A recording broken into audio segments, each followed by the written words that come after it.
Next up, it's the divisional final, as the second division champions Featherstone Rovers take on the surprise packages, the men of third division Workington Town, and believe me, their supporters are here in droves. Mark Wallace has been on the long journey north to Workington, and then he went east to Featherstone this week to assess the mood as today's Old Trafford final beckoned. Situated between the Irish Sea and the beautiful fells of the Lake District, the small town of Workington has been taken over by Premiership fever. The blue and white of Workington Town adorns many shop windows, even though for the Divisional Premiership final they'll be wearing a new away kit of red and white. But since their wins against Huddersfield in the second round and Rochdale in the semi-finals on their way to Old Trafford, the town has been in a permanent state of celebration. The atmosphere is just unbelievable. There's a lot of interest in the town. Workington know they are facing a tall order on Sunday, and no one is more aware of that than their Australian coach Peter Walsh, although it hasn't affected his positive attitude. You've got to go down there expecting to win, and we believe that if we give it our best shot, our forwards always lay the foundation, and by doing that they set a platform for our backs to attack in, and so I'm confident our forward pack will be able to match theirs. Obviously they've got an edge on pace and class on us throughout the whole side, you might say, but one thing these guys can be counted on, they'll give 110% week in and week out, and so they won't be going there to lie down, that's for sure. The experience of ex-Widnes hooker Phil McKenzie has been vital to Town's success this year. He's looking forward to yet another appearance at Old Trafford after 5 with the Chemics. It's a nice feeling, it's especially after missing out on Wembley with the lads down there with Widnes. And it's becoming like a second home now. It's the 5th premiership, and I've been there with the World Club Championship against Canberra, so it's I'm looking forward to it. The combination of the young Dean Marwood at scrum half, who has amassed 410 points this season, and the more experienced Jed Byrne at standoff has proved to be the perfect partnership for Town. The halfbacks are hoping that this Sunday they could pull off a historic win. The sides we have played in Huddersfield and Rochdale, they've been good sides, and Featherstone are a good side, and they've got very good players, but we'll just take it as it comes, and like we've shocked a few other sides up, so we can do it on the big day. We should concentrate mainly on our own game. Don't worry too much about Featherstone. Trying to keep the mistakes to a minimum, and like I said, the ball control, and you never know, we could come up with a good result at the end of the day. Meanwhile, to the east of the Pennines, the residents of Featherstone seem quietly confident their team will take home another trophy this season, although their coach knows it won't all be plain sailing. We're expecting a very tough game. We've spoken about a forward confrontation. We think that'll happen.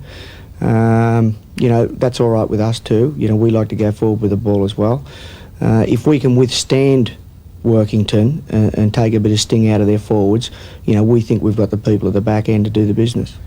And one of those people is Paul Newlove, a record 50 tries this season, and with 10 international caps under his belt, he's used to the big match atmosphere. I've played in some big games, Australia tour and in the test and that, but what you got to do is just get a touch of the ball early, and all your nerves will just go away then. Just get on with the game. You don't really notice a crowd when you're playing, so just get on with it. Rovers captain Mark Wilson is confident that while Workington are capable of stretching Featherstone, the men from Post Office Road will be able to hold the Cumbrians and have enough in reserve to take the Divisional Premiership back to Yorkshire. It might take 80 minutes to win the game, and it might, for 79 we might just be on level pegging with them. But I think at the end of the day we might just have the experience and the expertise and being a division up to beat them at the back end of the game.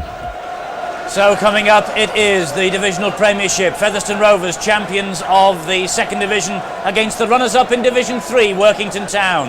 And we'll have that match for you after these.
Old Trafford now belongs to the men of the second and third division as we have the Divisional Premiership final.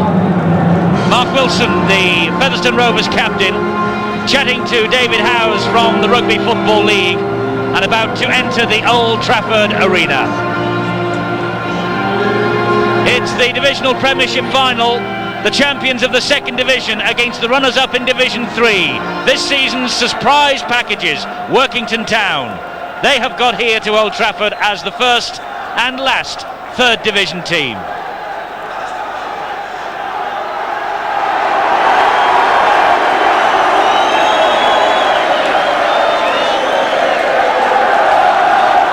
And this crowd is waiting for this one. And as far as the Workington Town supporters are concerned, it was a question apparently early hours this morning of last one out of the town, turn the lights off. They're all here. Featherstone, though, are here in some strength too. And the champions of the second division are the first team to emerge. They have lit up the second division this season. Only 3 defeats in 28 league games, and they came close to an upset in the Challenge Cup, eventually losing to St Helens, but only by 2 points at their own Post Office Road ground.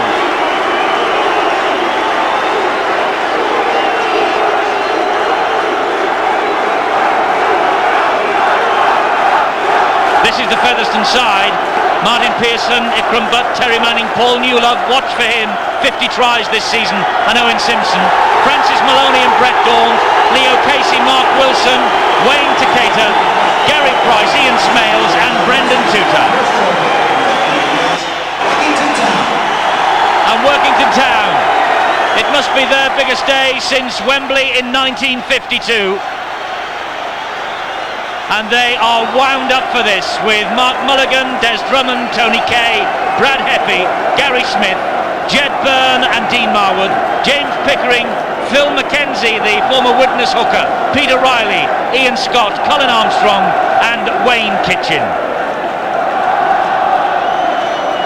And Paul Newlove, 50 tries for him this season. And it's between Newlove and Wigan's Sean Edwards as who takes the top try award this season. Newlove at the moment with 50, Edwards with 46. It's all to play for those two characters today. Substitutes for Featherstone, they have Neil Roebuck and Richard Gunn, the former Leeds hooker, on the bench. Workington have Gary Schubert, the Australian, and Martin Oglenby, 14 and 15 for them. The match referee is John Connolly from Wigan, the referee of the year. It's his first major final, probably purely and simply because he lives in Wigan, and he told us on Friday night at the Man of Steel awards ceremony that he really was considering moving house if Wigan continued their triumphant march. Steve-O, all of Workington seems to be here. Yes, you can cut the atmosphere with a knife, can't you? The tension is building. Workington Town, they've not just come down here to make up the numbers.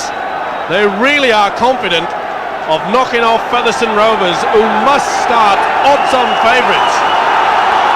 Phil Mackenzie knows what this place is all about. He played 4 successive Premiership finals with Widnes.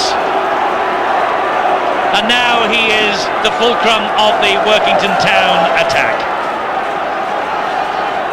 Still one of the best in the business. So it's the 1993 Divisional Premiership final, Featherstone Rovers against Workington Town, and it's the men from Cumbria in red and white who get us underway.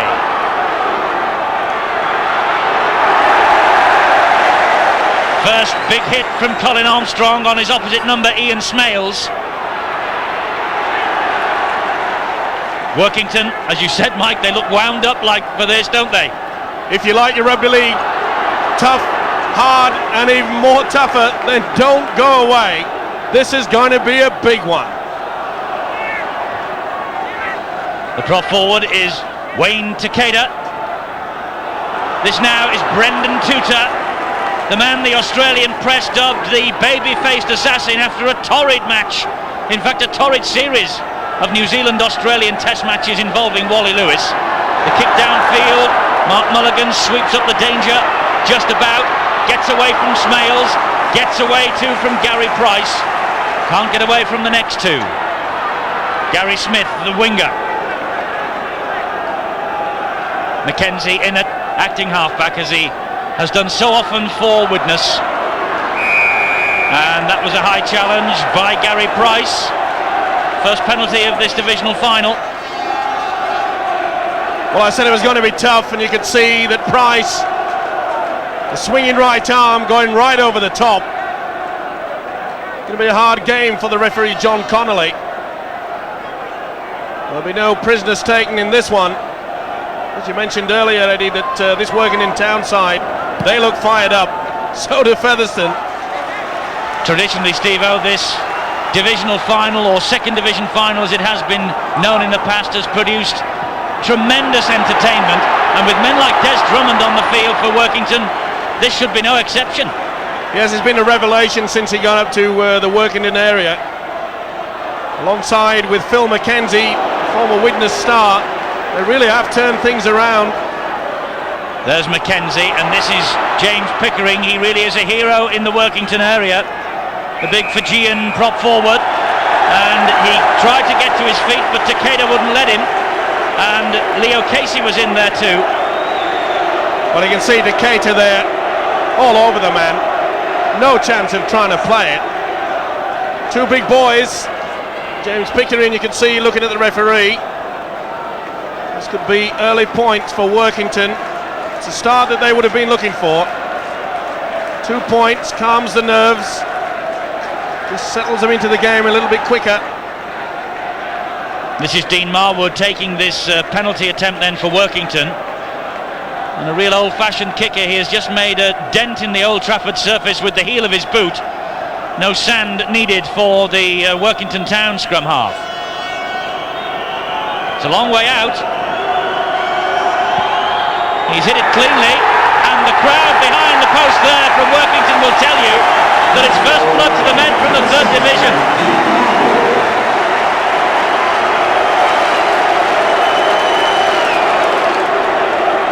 Great start for Workington Town. Dean Marwood's boot, his 176th goal of the season. It's 2-0.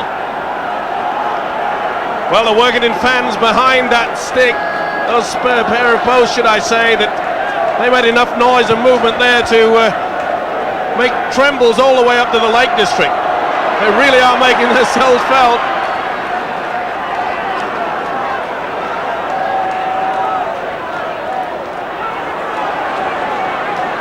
Good driving run, but the Featherstone defence moving up quickly. That has been the key really to Featherstone's championship. They were relegated last season, Featherstone Rovers, and Steve Martin, their Australian coach, really has tightened up their defence, and they have sailed out of the second division into the big league next season. Colin Armstrong, meanwhile, for Workington. Now Mackenzie, met by Gary Price. Bit of help from Leo Casey as well. It's the last tackle. Ball laid back to the full-back Mulligan. And he drifts it downfield to his opposite number, Martin Pearson. Has to watch it carefully. Pearson, 21 years old, and great chasing by Wayne Kitchen and company. Well, he lost that ball. That will have to be a scrum down. But what a great kick from the fullback, Mark Mulligan. And you mentioned the chasers, Eddie. That type of tackling jolts the ball free. And Workington are really on the boil. Scrum goes down 10 metres from the Featherstone line, and Workington Town will have the head and feed. 5 minutes gone. The men from the third division lead the second division champions 2-0 and are on the attack here with the fullback Mulligan, whose kick downfield got them into this position. He did well to take that on the half volley. It wasn't the best pass. Marwood to the tall figure of Tony Kay. Trying to get to his feet, trying to milk a penalty from John Connolly. Referee having none of it. Harry Smith collects, the winger. Good tackling though by Tutor. Mackenzie to Kitchen. He brings Jed Byrne into it, then the tall figure of Buck Armstrong.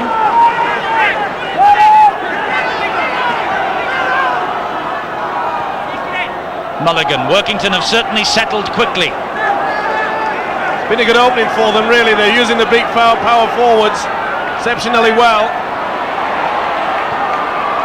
And Marwood just content to hack that one downfield.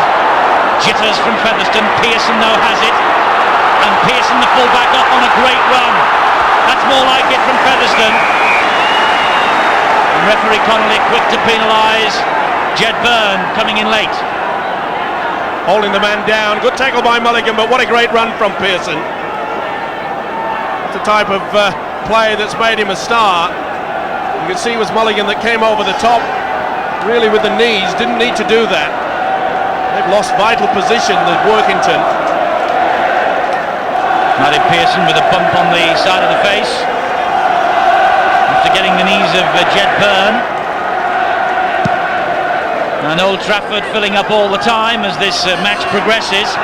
7 minutes gone now. Workington ahead by 2 points to 0. The Academy Cup final really has set the standard for this Premiership Finals day. A great exhibition by the youngsters of Hull and Warrington. This is the hors d'oeuvre now that we're into, the divisional final, and then it's Wigan Saints at 3:30. It's not a bad main course, Eddie. Brett Daunt, the Aussie scrum half, not being allowed to get to his feet, penalty against Workington Town. Well, he didn't get out of the way. Then you see the loose forward do the rock, just use his knees, push down. Wayne Kitchen. This could be the chance now for Featherstone to bring the scores level. It's going to be Martin Pearson, now the points in a season record holder. 141 goals this season. Steve Quinn set the original mark in 1980 of 375 points. Pearson will nudge 400 with this. Bang in front, 30 metres out. Scores a level.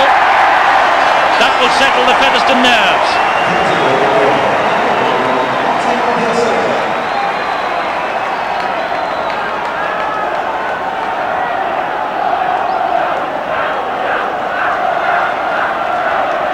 So 2 points all. Featherstone unbeaten in their last 7 matches, running in 321 points in the process. Workington arrive here on the back of 6 straight wins, and they've not been slow to score points either. They've registered 220 in that run, so you can expect a fast and open game here today once this early forward battle has settled itself down. Yeah, it's a big problem, Eddie, with the Featherstone Rovers camp, is that they can't be sucked into a tough battle up front. They really do have the skill out wide. You look at Manning, Newler, Vikram Butt and Owen Simpson. They have the speed over this Workington Town side. But if Workington can force them to play down the middle, they've got to be in with a chance. Here's Brendan Tutor, the New Zealand international. He releases Terry Manning. And Terry Manning is watched all the way by James Pickering, the huge Fijian.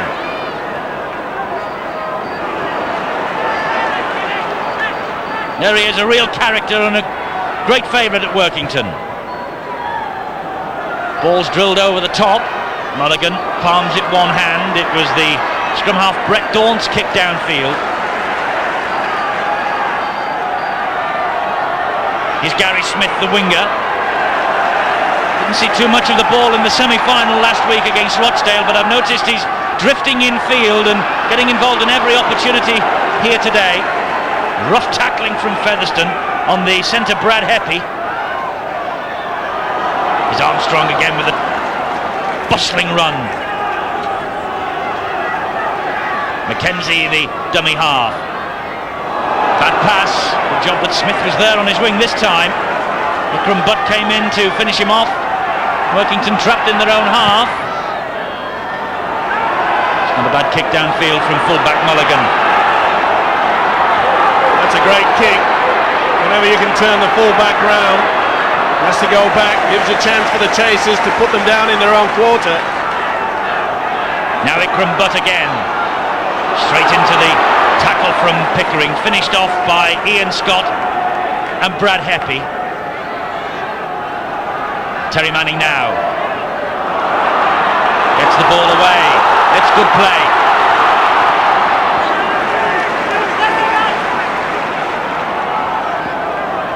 On halfway with the prop forward Takeda. Takeda played for Norths in the 1991 Reserve Grade Grand Final in Australia. This is Brett Dawn. The man who's replaced Derek Fox, of course, at Featherstone Rovers. Pearson hoists the bomb. A tester for Mulligan. The Featherstone Rovers players, they'll have to stand off him as he went for that high kick. You've got to give him 10 yards breathing space. Good refereeing there by John Connolly. Shouted out to all the Featherstone players, you're on offside, lay off him. That allowed Mulligan all the time in the world to take it, and they're offside now. Featherstone moving up too quickly to play the ball. Kitchen's taken a quick tap penalty, but the referee wants it taken from the correct place. And that'll be a scrum now. Mistake really from Kitchen, that. Well, there you can see that, in fact, never actually played it with his foot. So Featherstone with head and feet. Pearson in possession for them, and well, untidy for a moment there. Manning couldn't keep hold of it. Ball came back. He will play the first knock on against Featherstone. Just trying to be a little bit too pretty, I'm afraid, Featherstone there. He got away with a little bit of luck.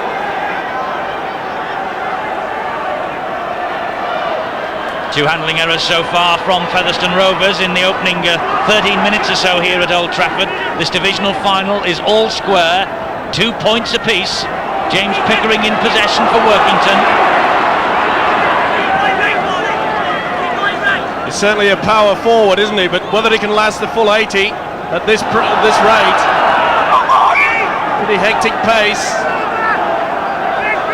Knock on here against Workington. It's the second row forward, Ian Scott.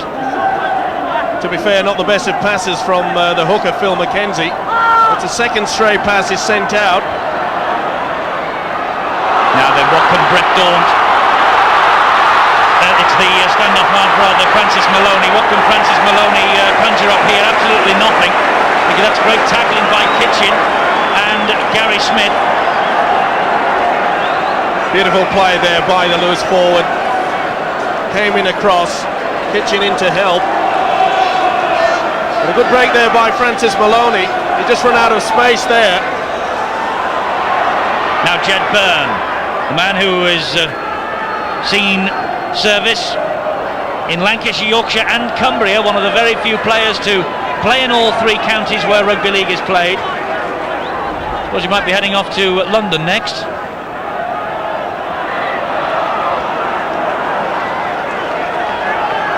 Tremendous defence by Featherstone there. Really has been one of the main reasons why they became top table toppers in Division 2.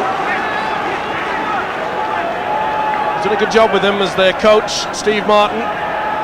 So too with the Workington side, Peter Walsh, two Australian coaches, of course. It's another great kick downfield from Mulligan.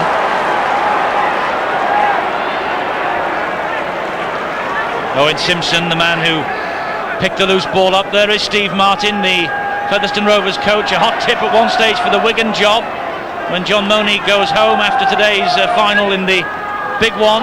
But Martin signed a new deal at Post Office Road. He stays for another 12 months at least, and he will be a good acquisition for the big league and for Featherstone. They could be a force, you know, with runs like this from Tuta. Well, he's the man that leads by example, not only in defence but in attack there. Very classy player as a Kiwi.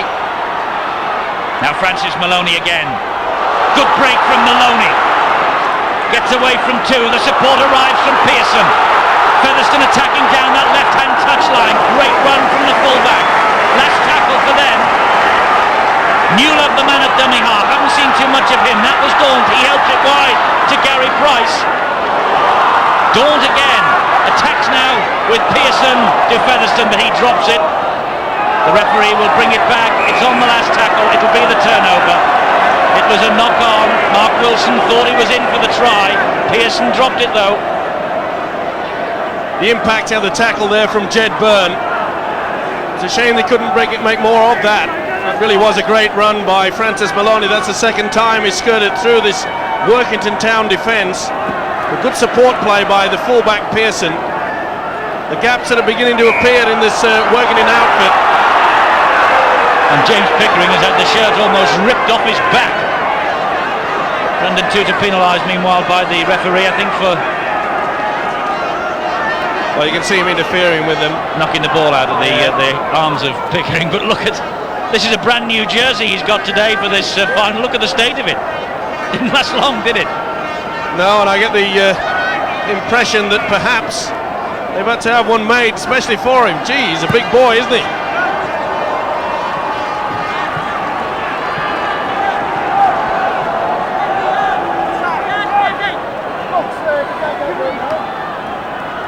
Here he is, half a shirt Pickering. Now it's right off his back.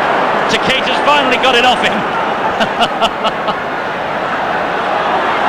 Well, it's a real off-the-shoulder number now that James Pickering's got. They're not too quick with coming out with a replacement. He wants one, but meanwhile, Workington will sweep forward. This is Tony Kay. Can't get away from Newlove, but he does well to bring Drummond into it. Possession is pretty tight in the opening 17 minutes here. Just edging Workington's way. It's Colin Armstrong with the run. Downed by Taketa. Now Jed Byrne.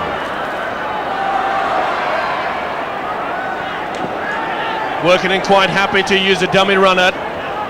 Using the second line of attack. Usually one of the big forwards. That's mainly their game plan. And it was the scrum half Marwood with the up and under, and he moved forward and played all his men onside, and Workington have it back. They're in possession with Drummond, and Drummond is out in touch.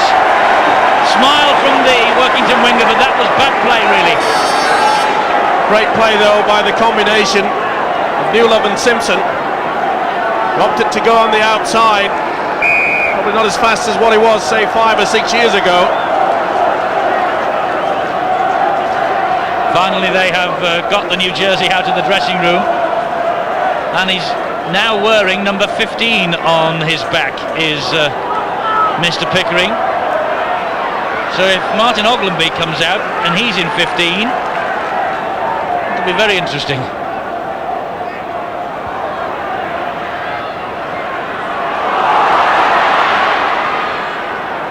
This is Terry Manning, manages to get the ball away. Ikram Butt taking on Gary Smith. And Smith standing up to the challenge well. Mark Wilson at dummy half. Martin Pearson. The Workington Town side by 8, James Pickering is now wearing 15. This is not a substitution. James Pickering now wearing Tutor. Tackled high by Armstrong. There's a swinging left arm. He made good contact as well. I said it was going to be tough, and they haven't let me down.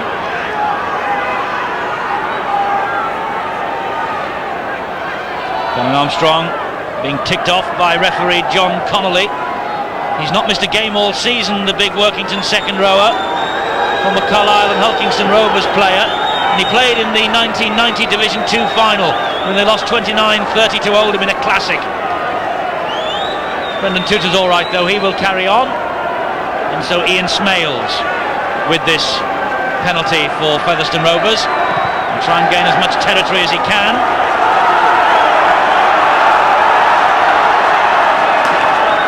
Mark Wilson will restart to Daunt, to the second rower Price. Midway through this first half, 2 points all. Daunt again. The runner was Brendan Tutor, and Workington watching him closely. The three men using the considerable weight and strength of Pickering to keep him out. That's neat, inventive play from Featherstone, but again Workington alert to it as Smales came on the diagonal run. Daunt again to Tutor. Newlove is out there. Newlove, the man with 50 tries this season. He's got 51. Try Paul Newlove, and that will probably clinch also the top try award for the season. And at £30 a try,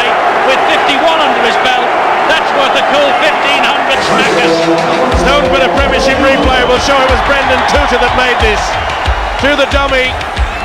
Lovely little short pass. They went too high, I'm afraid. Drummond and Tony Kay, and you talk about the second effort, and that's what it was. But look out for the beautiful pass from the Kiwi Tutor. Holds it up. Beautiful ball there. Sucked in Tony Kay, the centre. Second effort. Keep going, boy. It's 51. Super play. Called by the Kiwi Brendan Tutor on the blind side. They caught Workington Town napping in the defensive line. The penalty they paid is 4 points. Could this be another 2? Martin Pearson then has scored with a penalty. Now he has this conversion attempt from way out wide. He's drifted it in towards the post but just didn't have the distance. So it stays at Featherstone 6, Workington 2. You can see how Tutor has brought in Drummond and Kay. Look at the gap through, and the man goes in to score number 51. But the strength of a man shows out. Never give up in this game, and that's the reward that can come your way. So Featherstone Rovers 6, Workington Town 2.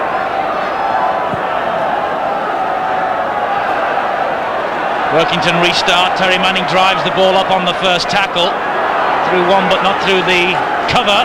And for Paul Newlove, that's the 10th match in a row that he has crossed the try line for Featherstone. And in that 10 matches he has run in no fewer than 20 tries. A truly outstanding season for the Featherstone Rovers centre. The subject of much transfer speculation, of course. He is out of contract at Featherstone, but Rovers desperate to keep him at Post Office Road. Yes, it'll take a big checkbook to get him away. Never see a mistake from the prop forward, Casey. This will give Workington the chance, and they need it. It's fundamental errors. Brad Heppy for them. One of the nominees for the 3rd Division Player of the Year.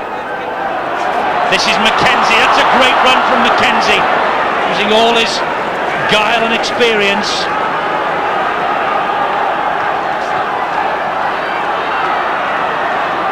Now then, Jed Byrne, Armstrong.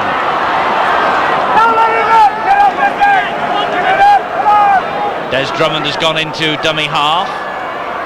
Marwood to Pickering. Takeda's getting through a lot of work, the Featherstone prop forward. In Marwood hoists the bomb. It's a difficult one for Pearson. I think Workington are in. They are. And it's Phil Mackenzie. What a moment for the former Widnes man. A veteran of 4 Premiership finals with Widnes. And he's touchdown here at Old Trafford. Stone's bit of Premiership replay. What a time to come back. The high kick from Marwood. And I'm afraid Pearson made a meal of this. Was affected by the crossbar, but that man, the hooker Phil Mackenzie, shows the delight. You see clearly Marwood, the very high bomb. Now it goes right underneath the sticks. Now the crossbar gets in the way of Pearson there. At the last minute, he's probably lost it. Just enough time for the hooker to poach the try that will put Workington well and truly back in this game. Not only back in the game, but in the lead, courtesy of Dean Marwood's conversion. Featherstone 6, Workington 8. Mackenzie having running repairs, I think, on a dislocated finger. From the high shot, look at the kick from Marwood. Oh boy, that's a high one, but you'll see clearly the crossbar just there. And that's well poached. John Connolly just checking with his touch judges before pointing to the spot, awarding Mackenzie the try. The finger has been put back in place, and Mackenzie delighted with his 6th try of the season.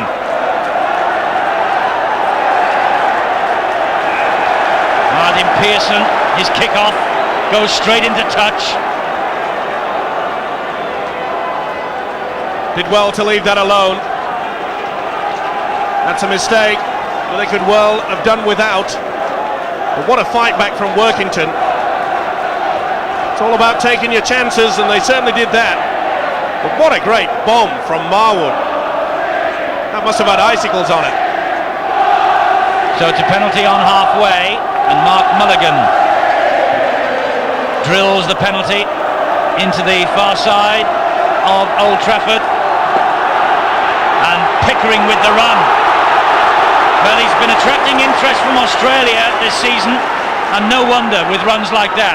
Workington attacking the blind side, and the pass was forward. Good call on the blind side with a loose forward. Kitchen trying to send Tony Kay away, but I'm afraid the centre just overran it slightly. I'm quite impressed with the way that Workington are using that second stanza. They're coming in on that second phase in attack, using the dummy runner. And when you talk about the big prop forward Pickering, he really does gain a lot of yards. Coming up to 27 minutes then, and Workington Town doing the third division proud, leading by 8 points to 6. Well, Phil Mackenzie, the try scorer for Workington Town. Let's get news of his condition from Bill Arthur downstairs. They say no pain, no gain. That's certainly the case for Phil Mackenzie, because it sounds as though in scoring that try, he didn't just dislocate his finger, he probably broke it. And Peter Walsh, the Workington coach, very concerned about Mackenzie's state. Gary Schubert has been stripped off, ready to come on. Mackenzie's still out there, but as I say, it could be a broken finger. Well, it'll be a brave effort if he stays on with a broken finger, but Mackenzie doesn't look in any hurry to leave the stage, does he? Well, I don't think he'll come off unless it's a really bad one. All they basically do is just strap it to the good ones, get away with it. Crowd go berserk. The thing was a high one from Tony Kay. And the touch judge agrees, and it was. Our camera picked it out on Newlove. Took a while for the Merry Flag waver to get on there, but the centre Kay didn't miss the target, and the target was Paul Newlove. A few words of wisdom being spoken to him by John Connolly, and rightly so. Tony Kay, tall centre, had 2 spells at Barrow, also saw service with St Helens. He's a Cumbria County player. So it's a penalty to Featherstone, which Ian Smales will take, the second row forward. He's broken the tries in a season record for Featherstone himself this season with 22 touched rounds. It's a Featherstone forward.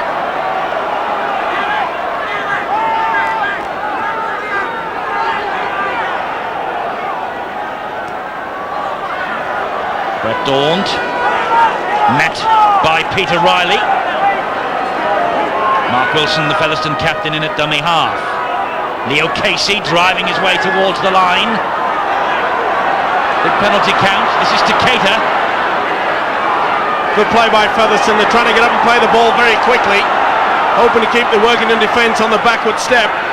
Daunt again trying to conjure something up for Tutor. Tutor with the ball to Francis Maloney. Maloney heading for the line, and it was scrambling defence from Workington that kept them out. Newlove the dummy half to Tutor. Long pass. Oh, they took the gamble. Smales. If that would have been a decent pass to Owen Simpson, I fancy Simpson would have scored. But Tony Kay came steaming in, and that was a reckless challenge on Simpson. What on earth was he thinking of? He just had a few words of wisdom from the referee, John Connolly. There's nothing to do with it, and Kay comes in like a pile driver. Let's hope the marbles have settled down slightly now. They had the chance. Featherstone blew it. But what a beautiful pass for Brendan Tutor to send the number 6, Francis Maloney, towards the try line. It was good defence from Workington. I'm afraid that indiscretion will put Workington under a lot of pressure again. Well, Owen Simpson is still down and flat out, and referee John Connolly has called time off, and he will wait to see how Owen Simpson is after that almighty collision with Tony Kay before deciding what to do about the Workington centre. Well, that was just plain malicious. At least a yellow card, surely. He has to stamp his authority. The referee of the year, John Connolly. And they're calling for a stretcher. And this is bad news indeed. Bad news for Featherstone Rovers, bad news for Owen Simpson. And it could be very bad news too for Tony Kay, who might well be on his way to the dressing room here. Referee John Connolly has deliberately left it until he sees the damage to Owen Simpson, and at the moment the damage, I'm afraid, looks pretty severe. Well, the play had actually stopped. The referee had already blown up the whistle for a knock-on. Owen Simpson was the one who had knocked on. There it is, and he kicks through, and this is just malicious. No need for it. Doesn't matter what level of football. Neil Roebuck has come on already for Owen Simpson. Thankfully the stretcher has been taken away. Roebuck will come on. Simpson, I don't think, knows that he has been substituted, but he does now. And now John Connolly will discuss with his touch judge and call Tony Kay to him.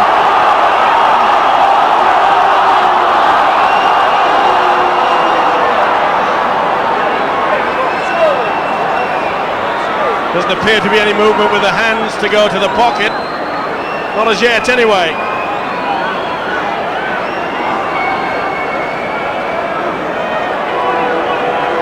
He's laying the law down, the referee of the year. And Tony Kay is a lucky man. Simpson thankfully on his feet and walking groggily round the pitch. Well, I agree with you, Eddie. Extremely fortunate, Tony Kay. Only a minute earlier, he got a ticking off from the referee for the high tackle. Well, can Featherstone make him and Workington pay for that indiscretion? This is Leo Casey, who's being forced back. Simpson walking away. He's totally compos mentis now, thankfully. This is Takeda.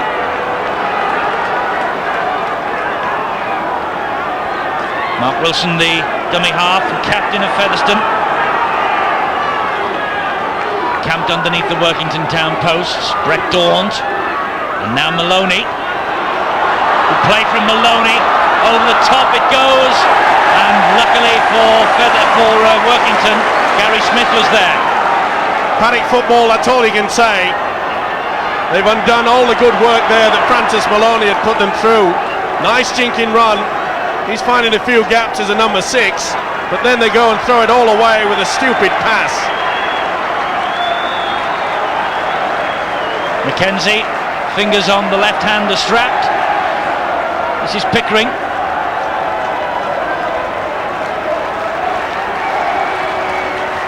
Now Peter Riley, the prop forward. Last tackle in this set of 6 for Workington.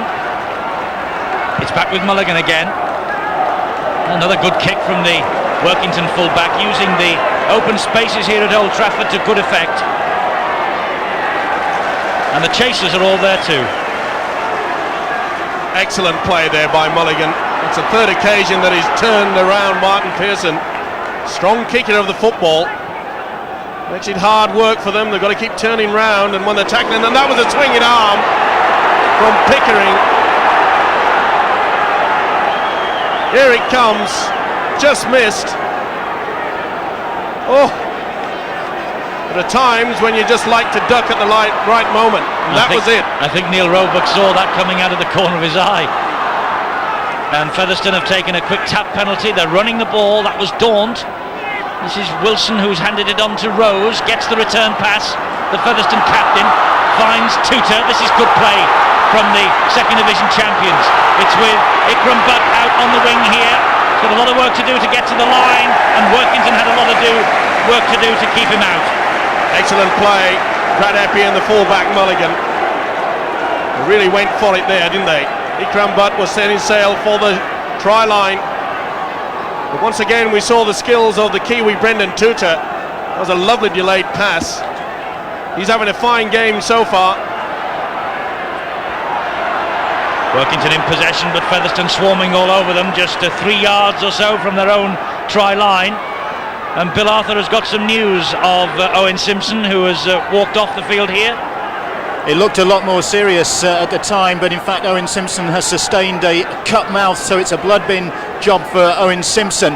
I can tell you that Peter Walsh, the Workington coach, was standing just beside me as referee John Connolly was deliberating with Tony Kay, and Walsh was a mighty relieved man when Kay stayed on. He thought his own man was going to get sent off. He was very relieved when he stayed on. It's a knock-on, is the decision meanwhile by John Connolly. Colin Armstrong not happy with it, and it was the foot there that dragged it away. Little doubt in my mind. And Peter Riley will go off, and Gary Schubert, the Australian forward who began in this country with Salford in 1986, comes on. Scored a try in the semi-final last week against Rochdale. It was his first of the season, that, by the way. Featherstone get the possession back. This is Maloney.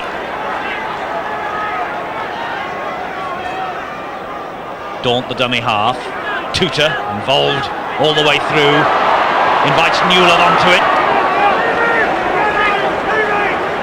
Workington really suffering with the way that Tutor's running across at the angles. He's sucking in the defence to them. They don't really know what he's going to do, but he's getting out some beautiful passes. This is Leo Casey. Good run, skipping over the top of the challenge from Mackenzie, but then grounded. Now it's with Daunt. That was a good crossfield run from Gary Price that was halted by those three. Last tackle for Featherstone. Tutor has it. Now Daunt. Terry Manning. And Workington again. Oh, I was going to say they keep it out, but Featherstone managed to get the ball and keep it alive. They don't now. Daunt takes the tackle. It's the last tackle in the set of 6. It's the turnover. Good play by Colin Armstrong. Good tackle on Daunt, sorry. And they needed to be. They really were stretched, this Workington defence. And the Workington player down and holding the mouth. The referee takes the ball off him and says, let's carry on with this divisional final while he receives treatment. Well, you can see the hooker Mark Wilson coming with a shoulder. Hit the chest first and then slid right up into the chin. Mark Mulligan it was that felt the pain. Mackenzie on his own again from dummy half. This is the first meeting between these two clubs since 1986, when Featherstone won a John Player Trophy first round tie by 22 points to 18. With Martin Pearson again, and he's under pressure from Kitchen and company.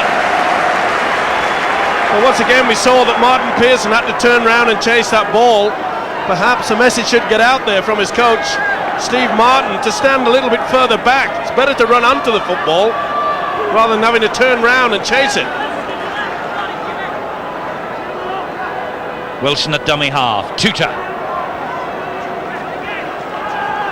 the man who joined Featherstone Rovers from Wests in Sydney in September 1990. This is Wayne Takeda, who really is the main reason why this Featherstone defence has been so tight in the second division this season, and will have to be, of course, in the first division in the big league next season.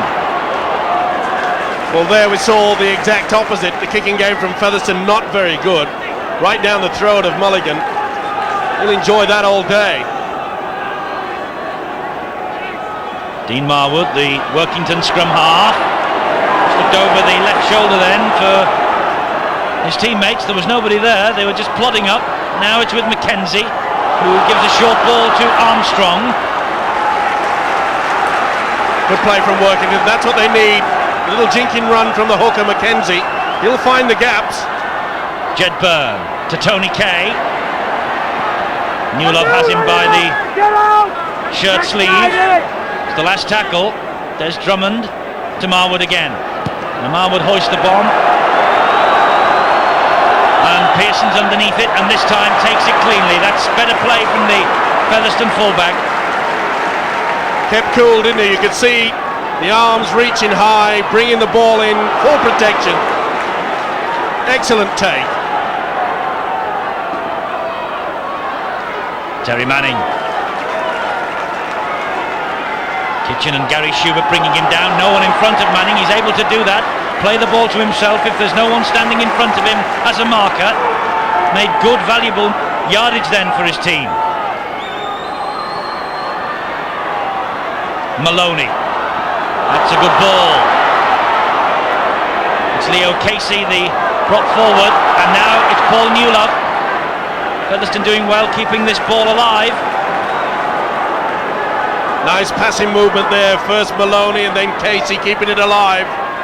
Dawn showed it, dummied it, gave it eventually to Tutor. Oh, Tutor threw the ball out looking for Ikram Butt, and either Butt wasn't there or the pass wasn't terribly accurate. Well, that's the first bad thing he's done all day. Didn't realise that the winger Ikram Butt had come back on the inside. And Workington, they breathe a sigh of relief again. They still lead by those 2 points, 8 points to 6 over the favourites Featherstone.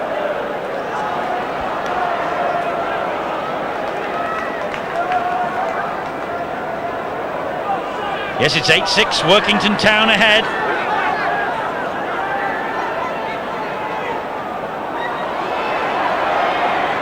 In possession with Tony Kay.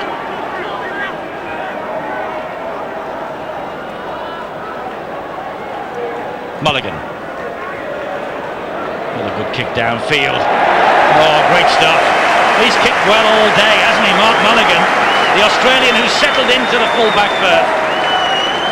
Well, you saw on the replay there, the full follow-through of the leg, the right leg swinging. It's the action, not just the strength, the timing. Beautiful execution of a kick there. We're getting a bit sick and tired of this, the Featherstone pack having to turn round once again. They have the possession though from the scrum. Brett Daunt has it for them. Oh, good tackling. Great tackle from Brad Heppy on Brendan Tutor. Well, not surprising, Eddie, that both coaches, Australian, the defenders, well and truly on top, but there's some big crunches going on. Leo Casey felt the latest of them from Schubert and Pickering to Cater. That's the half-time siren, and Workington Town have not only survived in this divisional final, but they lead at the interval, and those people who've made the long journey down from Workington will be well pleased. Tony Kay, a lucky man to stay on the field, but Workington Town lead at half-time by 8 points to 6.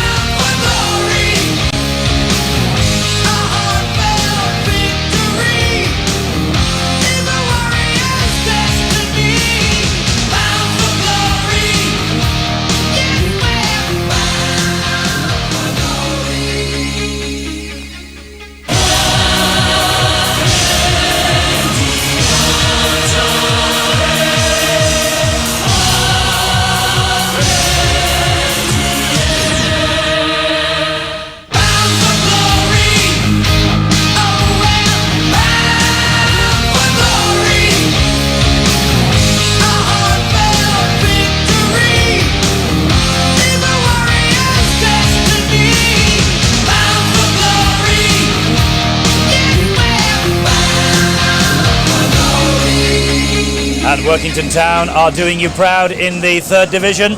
They lead here at half-time against the second division champions Featherstone by 8 points to 6. And if it stays like this, by a long way, this will be the lowest scoring divisional final in the 6-year history of this competition. A long way to go yet, but last season it was 34 points to 20 when Sheffield took on Oldham. Now then, we have the two handy Andys with us on the gantry now. Andy Gregory of Leeds, who's been here all day, and the brand new Stonespitter Man of Steel for 1993, Andy Platt. Andy, first of all, welcome to you and congratulations. Thank you. Have you settled down? You're concentrating on rugby now? Yeah, it was a pretty hectic night on Friday, but somebody said that I started off man of steel, ended up man of putty, so maybe right. I can't believe it, but you're enjoying this divisional Premiership final with us. Great game again, isn't it? Yeah, I always thought that this would be probably the best game of the three. Obviously, I know the Wigan Saints game, a lot is expected of it, but Workington certainly have come to Old Trafford and brought a big support with them, and are playing very, very well. They are playing well. Andy Gregory, it's not a bad advert for the second and third divisions. It isn't at all. It's a tremendous entertaining game out there. And this morning I went over to the Leisure Club and the Workington Town over in Warrington, and the Workington Town was staying there. They fetched them down last night. They're really looking after them, and they were pretty confident, Workington, for a third division side taking on Featherstone, who's in the first division now. And I was talking to Jed Byrne and Desi Drummond and talked to Peter Walsh, the coach. They said they've not come down here just to get a good hiding. They were confident that they'll give them a game and turn them over, and they've certainly done it in that first half. And they've managed to do that, haven't they? They've got a nice blend of a bit of experience and players that perhaps people at home haven't heard too much about, but we all know about Des Drummond, we know about Jed Byrne, we know about Phil McKenzie. Everybody's been saying, like Workington, it's like a ghost town, but I remember talking to a few of the Wigan players when they played him in the Lancashire Cup, and Andy Platt played in that game, and he was saying it's one of the toughest games he had up at Derwent Park in Workington. They're no easy meets in that third division, and like they're doing that division proud. I know they've gone up into the second division, but there's no easy games at the moment in Rugby League, and they've gone out and improved it for 40 minutes, and I'm sure the coach, the Australian Peter Walsh, will be getting them G'd up again and saying, come on, let's keep it going. And hopefully you never know what might happen. Well, with these three up here, Steve-O of course is with us as ever, and they say it's a big boys game. Steve-O, the Phil McKenzie injury as he got the try, looks like he's playing on with a broken finger out there. Oh, he's a hooker, so it won't worry him at all. It's as simple as that. But it was a good try. You've got to take your chances when it comes down to finals, and they took it well. That's the impact going through. Just a bit of a shake of the hand, first the jubilation, and then the pain gets through to the brain. And that's when he comes through. But he's a tough guy. Look, we said it was going to be tough. They haven't let us down, have they? They have. There's some real crunches going on out there. But Workington, I suppose, will be thanking their lucky stars that they're still up at full strength, courtesy of that Tony Kay incident on Owen Simpson. Yeah, I thought he should have walked, but I'm not the referee. It was a bad incident. But full credit to Workington. They've come down to do a job, and the job is to contain the three-quarter line, basically, of the Featherstone side. They've got the speed. They know if they get the ball out wide, the likes of Newlove, they'll rip them apart. So they're trying to shut them down. Typical Australian defence, moving up quickly out wide, trying to channel them down the middle. And if Featherstone fall for the trick, then they can. OK, well, it's all to play for, obviously, in the second half. We've got the two Andys with us who will be building up the atmosphere to the big one. That's the Wigan Saints clash that comes along here, if it stays according to plan, at around about 3:30. But before that, we have the second half of the Divisional Premiership final. It's Workington Town's 8, Featherstone Rovers 6, and the second half comes up next.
It's half-time in the Divisional Premiership final, and Workington Town of the 3rd Division 8 points, Featherstone 6. Coming up, of course, we have the big one, Wigan against Saints, but there's a lot of rugby to be played in this divisional final before then. Quick look at the match facts. Scrums 6-4, penalties 6-5, handling errors. Well, Featherstone have made 8 to Workington's 3, and they've seen a lot more of the football than have Workington. But haven't Workington done well when they've had it in their possession? Owen Simpson has returned to the fray after that ugly challenge that put him out of the game for about 5 or 10 minutes in the blood bin. And also Workington have made a substitution at the start of the second half, which is now underway, and it's Martin Oglenby who has come off the bench, but because James Pickering is in the 15 jersey, Oglenby is wearing 13, and he has replaced the number 13, Wayne Kitchen. It's all very confusing, but I hope you're up to date with that.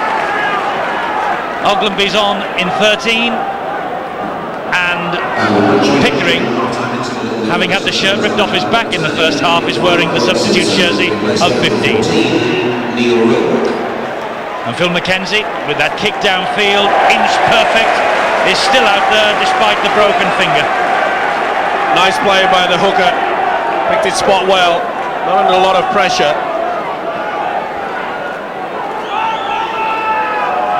There's the substitute, Martin Oglenby, former Glasson Rangers amateur, substitute for Cumbria against Papua New Guinea last season, and getting in the tackle on Francis Maloney. Now here's Paul Newlove, steps through one challenge and another, but can't get away from the third man in, Tony Kay.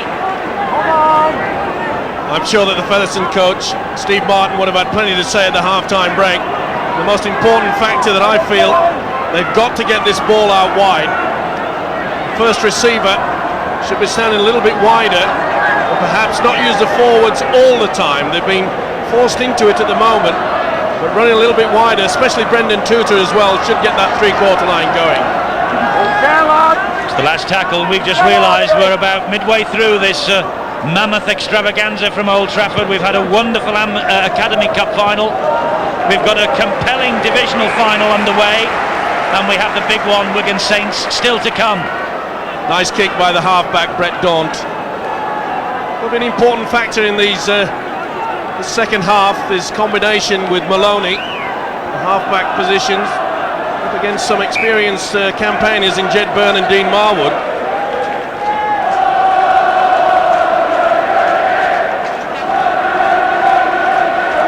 Referee chatting to the forward packs of both clubs. Workington have it. Jed Byrne, tackled by Maloney. Now Hepping. Referee John Connolly just went for a little bit of a nosedive there.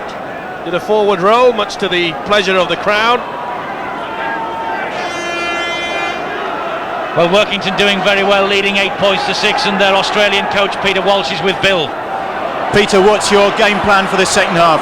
Well, obviously the ball control is of mass importance. I stressed at half-time, we're giving Featherstone too many handouts, and they don't need any handouts. They're dangerous all over the park.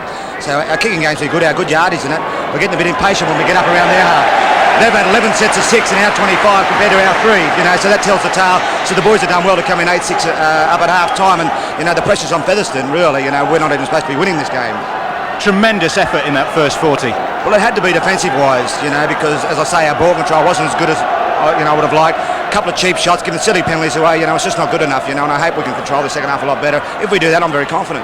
What about this amazing Cumbrian support? Oh, they're great. They love their rugby league, and they love a town that's a side that's winning, and we thank them for their efforts during the year, and I'm sure they're playing a big part in us being here today.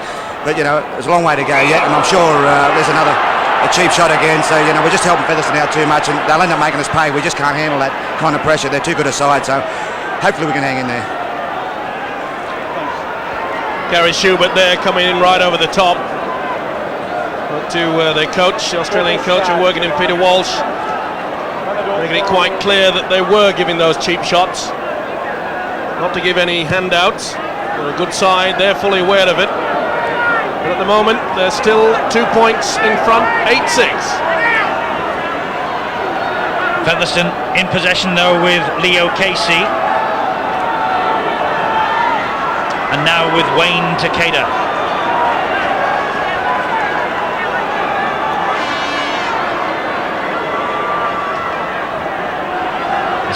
Brett Daunt, and he offered the chance then for Maloney to take that pass and go through the gap, but good tackling by Pickering and Armstrong. And in the end, the referee, seeing that Armstrong was pulling at the jersey of the Featherstone player, gives the second division side a penalty.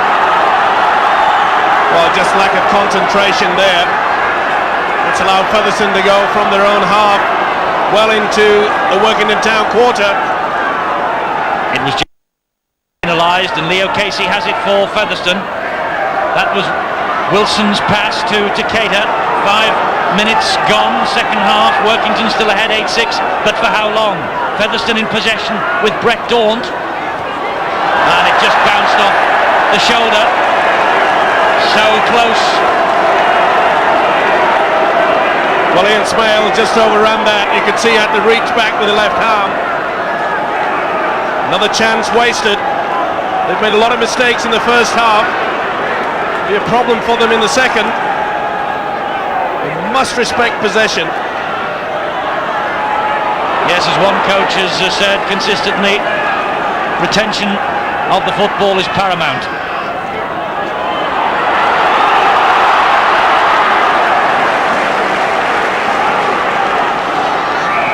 Mackenzie trying to release Marwood, and Featherstone moved off the mark too quickly. Well, you can see they were not standing square. They were very slow to get back. It's the opportunity for Workington to launch yet another attack. Our statistician Ian Proctor's just pointed something out very interesting to me here. It's a tremendous defensive effort, this, from Workington Town, because Featherstone Rovers have been free scorers in the second division this season. They've run in scores of 78, 52s, 60, 58. Consistently high scorers. What an effort this is from the men from Cumbria. And they have another 6 tackles to go here. They went backwards. Knock on there. Good refereeing there by Connolly.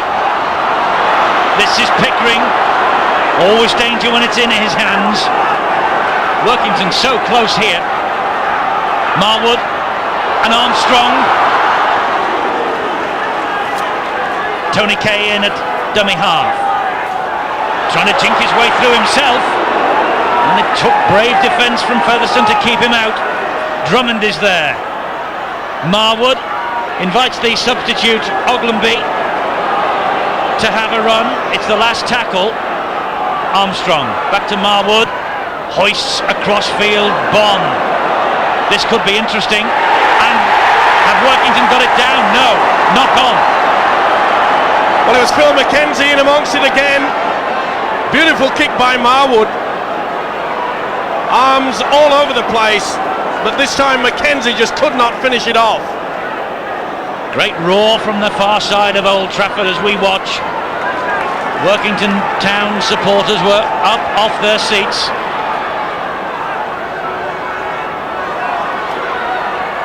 And they really have matched Featherstone all the way, haven't they? It has been, as their coach Peter Walsh has said, a tremendous effort. No wonder he's confident. Well, they've just never allowed the link, have they? They've never allowed Maloney and Daunt to get things going for that fast 3/4 line. And full credit for that. The likes of Kay and Heppy moving in the centres very quickly, shutting them down, forcing them down the centre. Daunt's kick over the top, right down the throat of Mark Mulligan. Tackle was from Tutor. Bit of help from Decatur. He's worked hard all day as Brendan Tutor. Referee, though, will pull this attack back by Marwood. And it's a penalty to Featherstone because he didn't play the ball properly. Well, you can see on the replay that he didn't. Well, it wasn't Father Christmas that was pulling him down at the other side. It looked like a blue shirt to me. Well, then Armstrong, the Workington captain, has just had a word with John Connolly about that very point. But as a result of it all, Featherstone have this penalty, and Pearson can kick for goal here. Well, there you see that the man was being interfered with, had to play the ball. The shirt was halfway off his back. a weird one in my book. Well, Martin Pearson won't be disputing the decision if he plants this one over that crossbar. And the Featherstone supporters tell you with their cheers that it's all square here. It's level pegging at 8 points all. Good play though by the skipper Colin Armstrong, the Workington Town skipper, having a word there with the referee. Is allowed to do that. But whilst that attempt was being made, penalty attempt, he was going round his players and saying, make sure you stand up and play the ball. Let's not give another penalty away like that. That penalty goal, by the way, from Martin Pearson. He is now over 400 points for the season. Terrific effort from the Featherstone Rovers fullback. So all square, 8 points all, and all to play for in the last half hour here.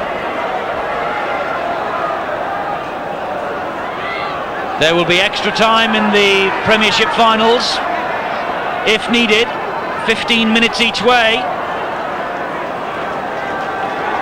Well, that's a type of play that's surprising me from Featherstone, really. Wigan have turned up. By the looks of things, they're just taking a glimpse at this divisional final. Little knock on there by Mark Wilson. Just a little one there, you saw it. So did referee John Connolly. But I've been surprised with the way that Featherstone, they're using the likes of Brendan Tutor right down the middle, and really, when you've got people like Gary Price, Smales and Tutor who can run, they should be moved further out. This is Tony Kay of Workington. It's Oglenby. Disappears under the challenge from Manning and from Tutor. Marwood to the fullback Mulligan.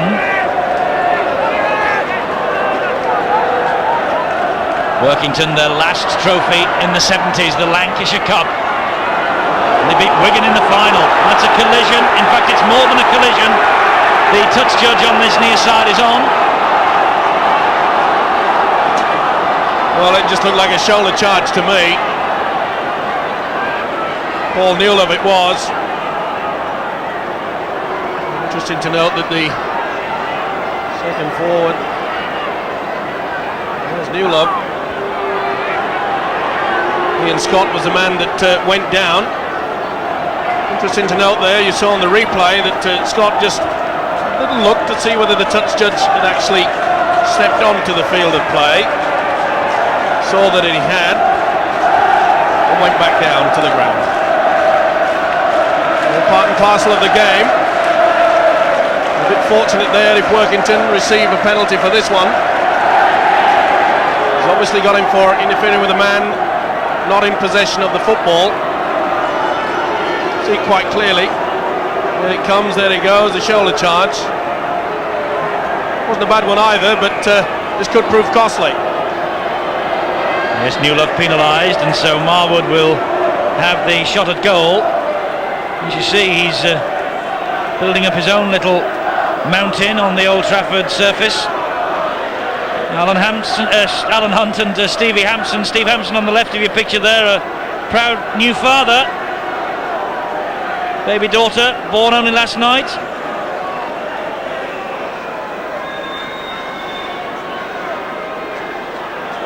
So congratulations to Steve Hampson and Lisa on the birth of little Charlotte.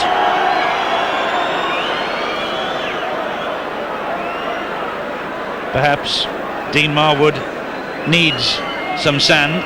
It's an old-fashioned style that these days, isn't it, Mike? The old bucket of sand normally comes out. I thought you meant the hairstyle then for a moment, Teddy. No, I've worked with you too long to comment about hairstyles. Important kick this.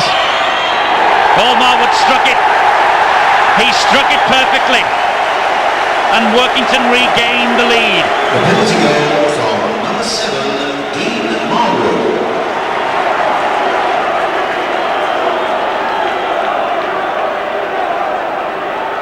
He doesn't go enough to play, does he? But he kicked that goal absolutely beautifully. It was over the posts from the moment it left his boot, and the two captains, Mark Wilson and Colin Armstrong, been brought together by referee John Connolly. and he wants them just to settle things down a bit.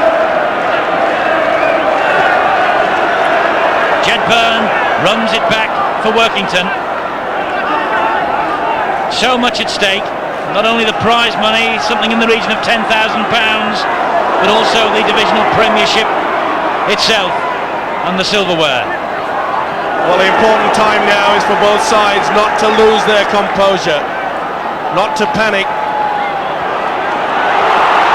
Pickering with this run, marauding forward, and talking of marauding forwards, there's another one, and it's good to see him back on his feet. Kevin Ward of St Helens here for this Premiership final, and that ball goes out on the full, so play will be brought back. It was on the last tackle and it'll turn over possession. A little bit too strong there from Mackenzie. Probably one of the few kicks that haven't gone Workington's way. Their kicking game today has been excellent. Pearson has linked in with the attack, just slipped on the Old Trafford surface, brought to ground by Schubert. This is Leo Casey. Well, I'm still waiting for Featherstone to try this link. They've got to give more ball to the three quarters. Gary Price.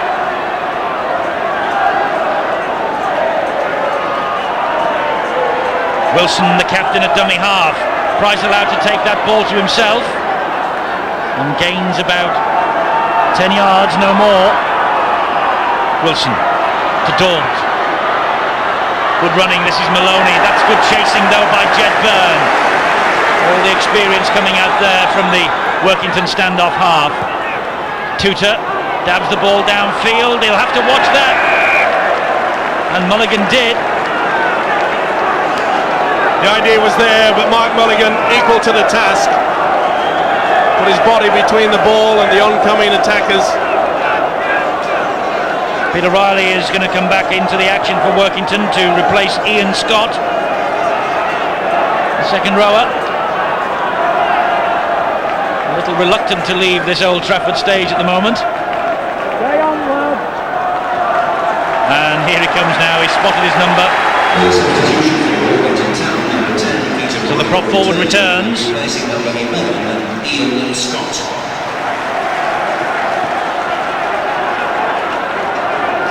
Kepi clinging on for Workington. Mackenzie at dummy half.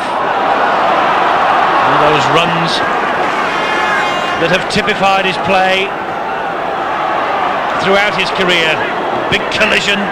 Oglenby felt the full weight of Leo Casey coming steaming in. Now Marwood. Armstrong. Tall figure of a man. Great to see Phil Mackenzie back at his best. It would have been a shame to see him go out of the game.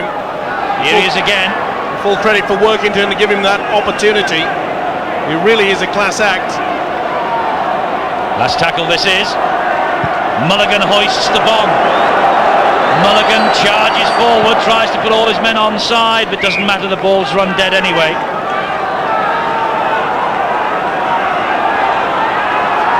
Now Brendan Tutor as Featherstone bid to just put the foot on the gas and up the tempo, and they're given a penalty for flopping. Well, Tutor trying to get to the ground, off the ground and play the ball quickly. It's a ploy to try to catch the defence going backwards.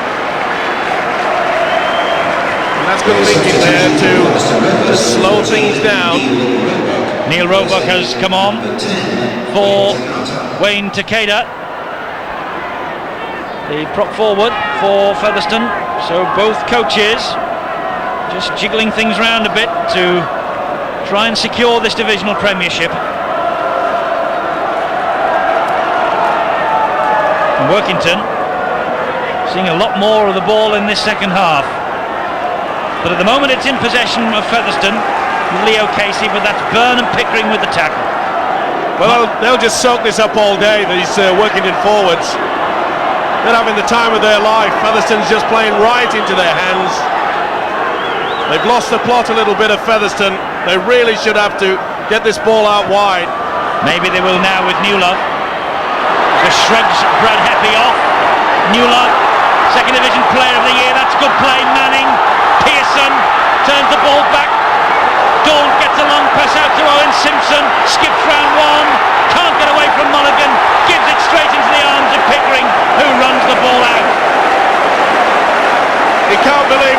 the big prop forward, Pickering, the man at the right moment, but I'm afraid he just went in touch there. He knows the pressure is off only for a few seconds. Featherstone head and feet at the scrum.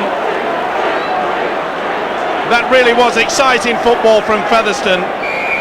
Showed you how strong the upper body strength of the centre, Paul Newlove. But what a great tackle from Mark Mulligan, the Workington Town fullback. Is that a fine game, Eddie? Here comes his opposite number, Martin Pearson. Midway through this second half, it's all to play for. Another classic divisional final. Tuka is the man in possession. Gets it to Simpson.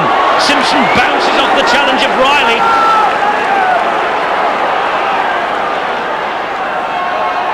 Wilson to Daunt.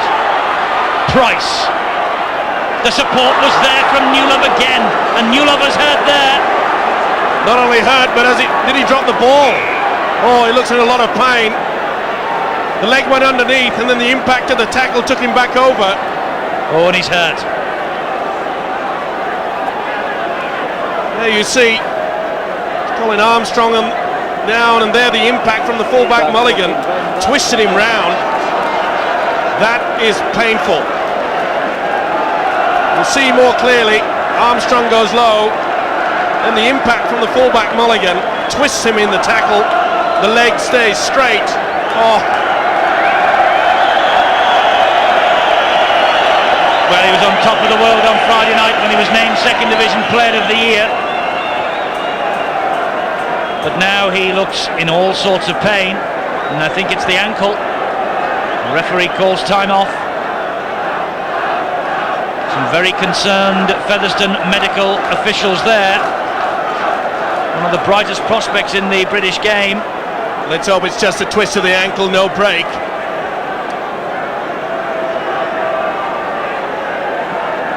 As you mentioned, Eddie, one of the stars of rugby league's future in this country.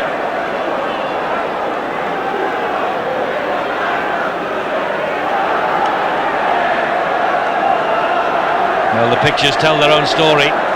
He's in some distress, Paul Newlove. He'll try in each of his last 10 matches now. 20 in that sequence. The first centre to score 50 tries in a season. He's now up to 51. And it looks like it might well be a twisted ankle. Sad way to end your season. If it be the end of his season, he'll want to stay on if he can, but he's walking gingerly on that right ankle. But he's staying on. He knows how important he is to this Featherstone Rovers cause. But until he works that one off, he's a bit of a passenger. Well, they've had plenty of time to work a move out of Featherstone. Daunt. Pass to no one. Ikram Buck picks it up. Well, the move was there, but it just went astray. Daunt again to Tutor. Bounce ball, and Newlove finds the strength from somewhere. Finds Owen Simpson. Simpson still going. Another big collision for Simpson. Oh, he knows he's been in a divisional final. The Featherstone winger. Tutor at dummy half. Daunt. And Maloney. Brought down by Byrne, manages to release the pass though to Daunt. That kick ahead went backwards almost, and Workington have it back. Oh, good take there. Gary Smith positioned himself well. But you could see there, the first time the ball went out, Paul Newlove could hardly walk, but he did get the pass away. This Workington Town defence, take a bow, it's been brilliant. Well, if you're just joining us here on this Premiership Finals Day, you have missed 4 tremendous hours of entertainment here on Sky Sports, but we have the big one to come for you, Wigan against St Helens. But this divisional final is a cracker, and this is Mackenzie. And Brett Daunt got fingertips to that pass inside from the Workington hooker, and a good job he did too. Well, Brett Daunt, take a bow, because I'm telling you, that could have been the turning point of this game. A great run by Phil Mackenzie. He's having the time of his life. The dummy went through the gap, and they were queuing up to take the ball. And it's another penalty to Featherstone. Tony Kato saying that this time he was the man who saw the little short arm there from Martin Pearson. Using the feet, trying to step over rather than get out of the way. Featherstone launch another attack. Casey, big collision between him and Schubert, and also Riley. Well, it's just one-out football. They're trying to just bulldoze their way through, and really, they've got to go around this Workington defence. Wilson, he finds Tuta. Has Tuta got the key? This time, Jed Byrne watched him like a hawk. This is Terry Manning. So close, Featherstone. Wilson in at dummy half to direct operations. Daunt. Maloney. Last tackle for Featherstone. They're so close. Daunt again. Newler trying to get in the corner. Newler with his strength. Can he get the ball down? Yes, he can. Workington can't believe it. They argue with the referee. The touch judge had a word with John Connolly, and Newler with his second try of this match, try number 52 of the season. Stone's bit of Premiership replay. You will see the hobble try of the year. The strength of this man. He could hardly walk a couple of minutes ago, and look how he gets himself over again, and he gets it down. Try as they may, the Workington defence could not get underneath him. And for once, when the ball has been spun out wide, they found that little chink in this Workington armour. And the strength of this man proves again, it was strength that got him the first try. It was strength also that earns him the second. The Great Britain international Paul Newlove has swung the match Featherstone Rovers' way. It's 12 points to 10 and 27 minutes on my watch plus stoppage times. But was it down? The referee had no doubt. Neither did his touch judge. And Pearson's conversion attempt drifts wide. So 2 points the gap. Well, you see, it's a long pass. The first time that Featherstone have missed out two men, the gap appears, but the strength takes him over. And they just couldn't get underneath him. Mulligan tried, but the strength of that man in the centre, Paul Newlove, and he did get it down in my book, but it's not my book that counts, it's that man John Connolly that counts. He says yes.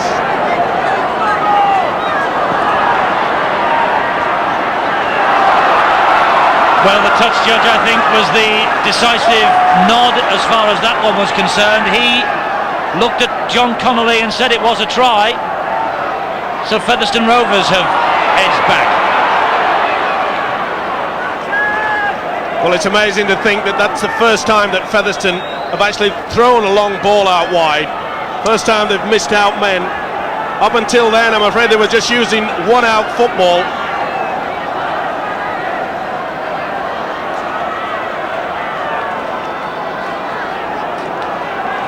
That ball's come free. The ball was stolen in the tackle, says John Connolly, and so it's a penalty, and Jed Byrne gave his view of events after this and has been marched back 10 metres. Well, Pickering's arm went in, Mackenzie's was in there as well. A few words of not wisdom marches them another 10. This is a time when they really have to rally now, Workington. 2 points adrift.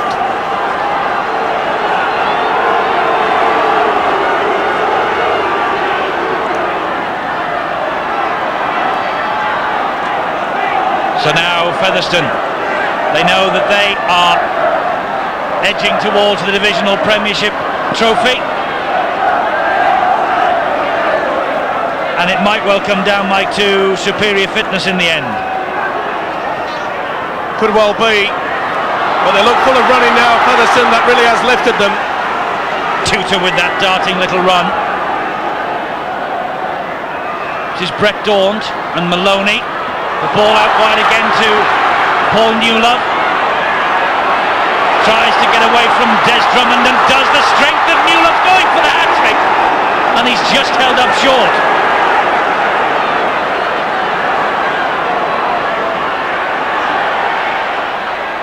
Wilson at dummy half, gets the ball to Roebuck. He finds Maloney, and Maloney scores! That could be the moment when Featherstone win the divisional final. Francis Maloney, his 11th try of the season. The man who joined from Leeds at the start of this campaign because he was getting nowhere at Headingley, could well have won silverware for Featherstone. Stone's bit of Premiership replay will show Francis Maloney. I'm thinking of his father that comes from Dewsbury. And he took this well, but once again the ball being spun out wide. The key has been turned. The lock has gone. Look at this. You can see that the Workington defence, they held off.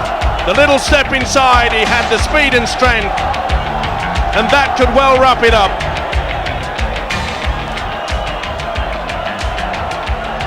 Great scenes of jubilation amongst the Featherstone Rovers players, and Martin Pearson adds the extra 2.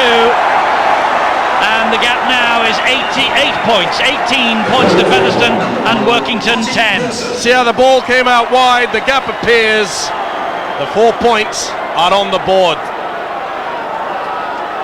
Good finishing, nice long pass, caught the defence napping.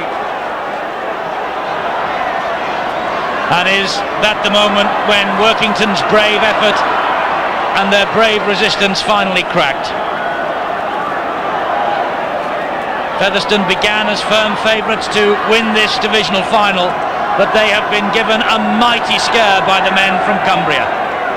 18-10 they lead. On my watch, just over 8 minutes left for play, plus stoppage time. Well, they certainly won't throw the towel in this Workington Town outfit. Anything can happen in a final. A quick try, take the conversion as well, and they're back in it. Even though Featherstone appear to be running a lot more confident now than they've done throughout this game, they will not give in, this Workington Town side. The ball with Pearson, drills it over the top and downfield. The bounce makes it difficult for Drummond. He lost about 20 yards then. And now Mulligan. 7.5 left, 8 points the difference. Dean Marwood in possession for Workington. Mackenzie to Tony Kay. And Colin Armstrong, the Workington Town captain, is up the other end of the field receiving treatment as Pickering launches his considerable frame forward. Now it's with Drummond, now Mackenzie. Mackenzie trying to jink away from Pearson. Marwood supported the attack. They're helping the ball on. They're going to run through the injured Armstrong. Happy drops it. Knock on. That was a shame. Just when the ball was being spun out wide, it was Armstrong that was having attention there. He was happy that couldn't hang on to it. But they really did play the ball well, Workington. It came about with that beautiful run from James Pickering. They kept it alive, and when the ball was split, Featherstone were just out on their feet. The gap appeared exactly where Colin Armstrong was actually being attended to. How's that for bad luck? And Colin Armstrong will be taken off on a stretcher. The Workington skipper in some pain. And so he goes off to be replaced by number 11, Ian Scott, who returns. There's been a big effort from Buck Armstrong this season. He hasn't missed a game throughout the campaign. And Wayne Takeda has also returned to the fray for Featherstone Rovers. Featherstone Rovers, number 10, Wayne Takeda returning and replacing number 11, Gary Price. And it's Gary Price who goes off for Featherstone. So Takeda, the man who has snapped that defensive door shut so often for Featherstone this season, brought on to play out the last 5 minutes here and keep Workington at bay. Ian Smales now.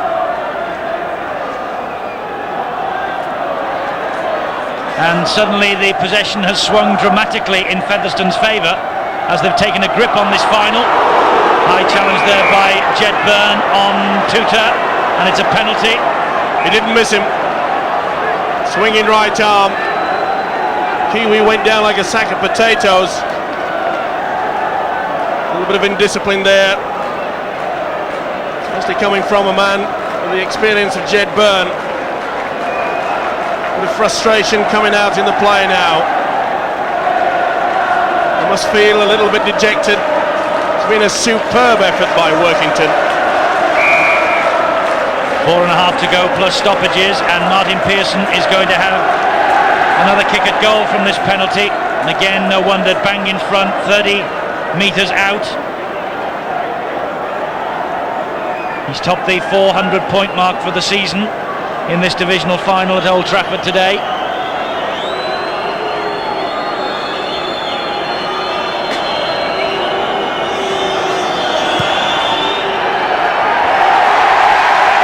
He's a kicker of some quality, the 21-year-old. It's 20 points to 10. Martin Pearson. And Workington's run, the current best winning run in rugby league of 6 straight wins. Wigan and Saints, of course, fought out that draw over Easter. It's about to come tumbling down here at Old Trafford as they make a change to Featherstone. Leo Casey goes off with a little shake of the head, and Richard Gunn, the former Leeds man, comes on. Replacing number 8, Leo Casey.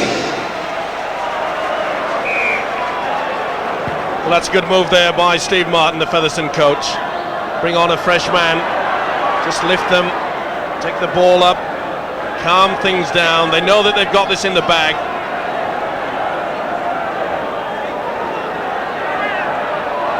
Ikram Butt. Workington sticking to their tackling guns. Here's Richard Gunn.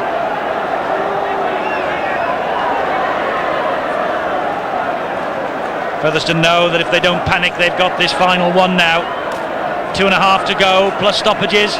20 points to 10. The Rovers lead. Really has been an absorbing final. And that's a lovely run from Neil Roebuck. He gets the ball away to Ikram Butt. Ikram Butt tries to get past James Pickering, but it's like trying to run round a roundabout. Brett Daunt launches the pass to Maloney. Long pass out wide to him to Smales. Ball gets released. Well, not the best effort by Smales there to keep the ball alive. It really would have been better to have just gone down there, taking the ball to the ground.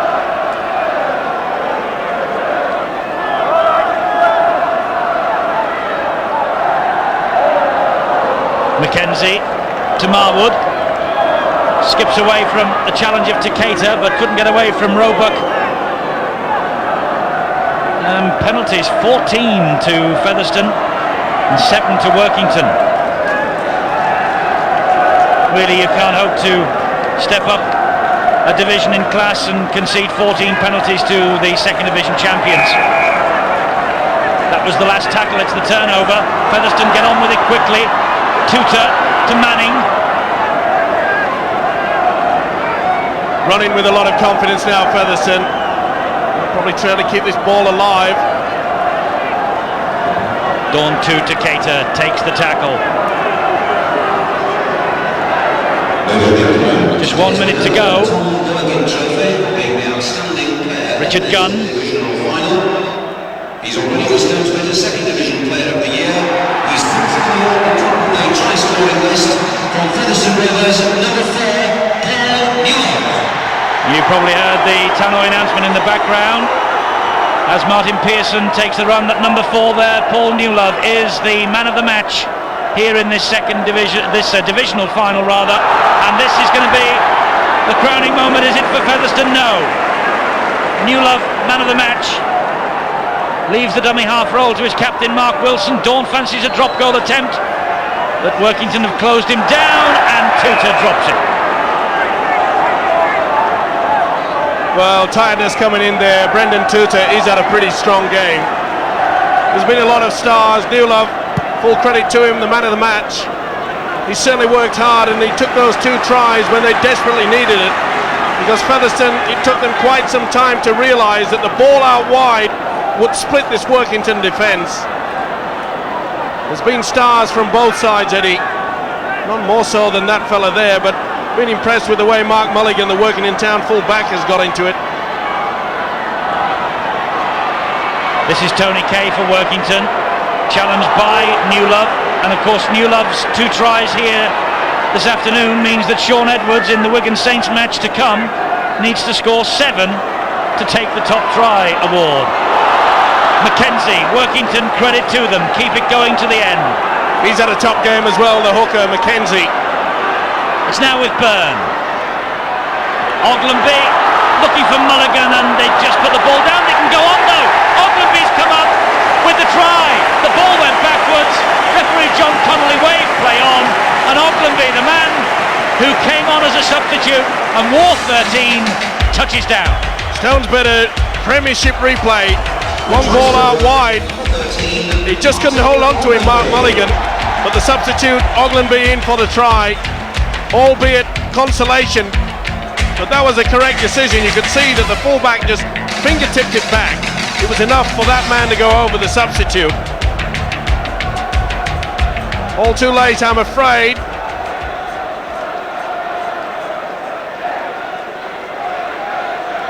Well, substitute last week, Martin Oglenby, and substitute coming up with the try here this afternoon.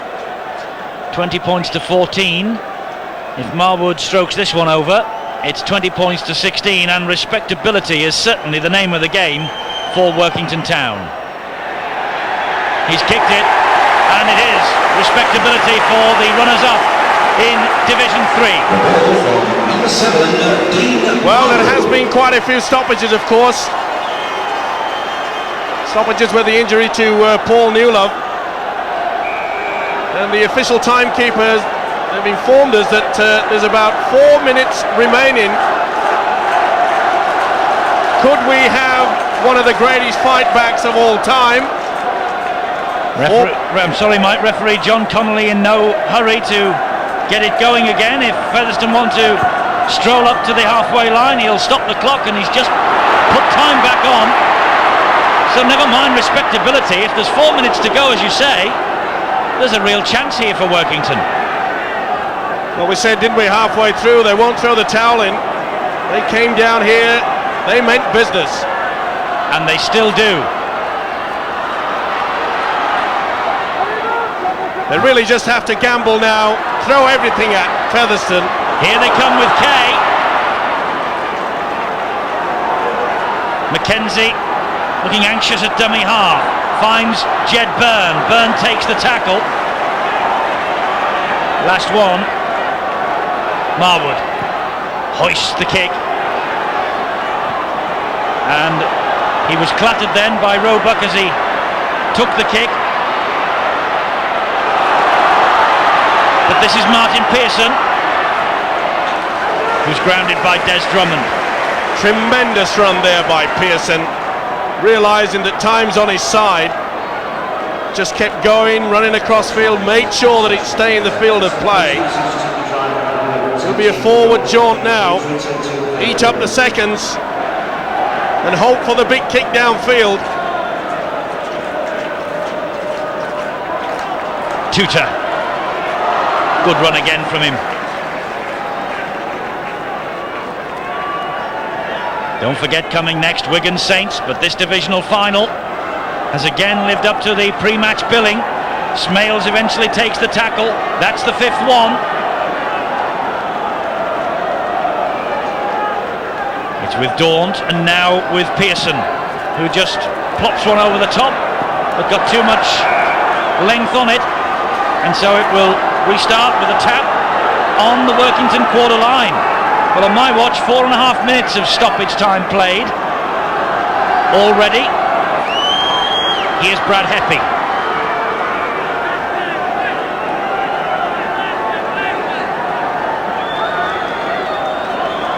Mackenzie, lovely short ball, finds Oglenby, whose try has put new life into the Workington Town cause. Byrne.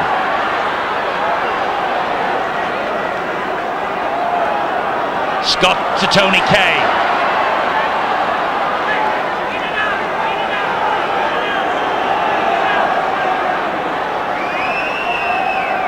Now it's with Marwood. Over the shoulder and untidy, and Manning has it back for Featherstone. Good run from Manning. There's the siren. Featherstone have won it. Paul Newlove is the man of the match. Big hug for him from Owen Simpson. 2 tries from Paul Newlove. 20 points to 16. Featherstone win the Divisional Premiership. They take the silver trophy with them to the big league next season. But well done, the men from Workington Town and Division 3. Steve Martin, the Featherstone Rovers coach. Champions of the second division. Now Premiership final winners here. Phil Mackenzie will be as disappointed as any of the Workington Town players that he hasn't ended up on the winning side here.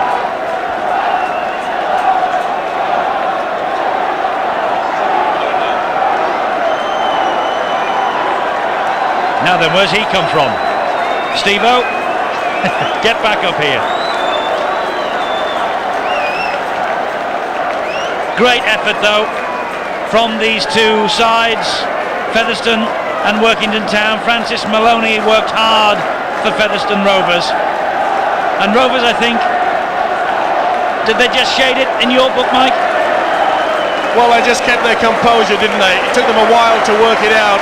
This Workington Town defence was very, very strong. And once they did elect to miss a man out, take the long ball, the long passes, it paid off. But really, what it all boils down to it is the fact that the strength of one man, Paul Newlove, they weren't easy tries to score. He had to force his way through for both of them. And in the end, that was the difference. So Mark Wilson leads the Featherstone Rovers players up the steps to pick up the Divisional Premiership. Little kiss for the trophy, and it's on its way to Post Office Road. The club £10,000, the richer too. The prize money from the sponsors, and big gape-toothed grin from Ian Smales. Francis Maloney enjoying it. Owen Simpson, despite going off in the first half, taking the applause of the crowd, and a big grin on the face of man of the match, Paul Newlove. 2 tries from him, absolutely crucial as Featherstone win this award. So to come, we have the big one for you, Wigan against St Helens, and we shall be building up to the kick-off in the Premiership final, the decider after these.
But it's Featherstone Rovers who have taken the Divisional Premiership trophy.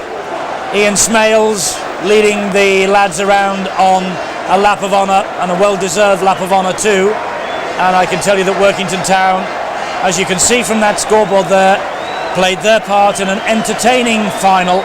The men from the 3rd Division did Division 3 proud. 20 points to 16 in the end, and Paul Newlove with 2 tries picking up the Man of the Match award.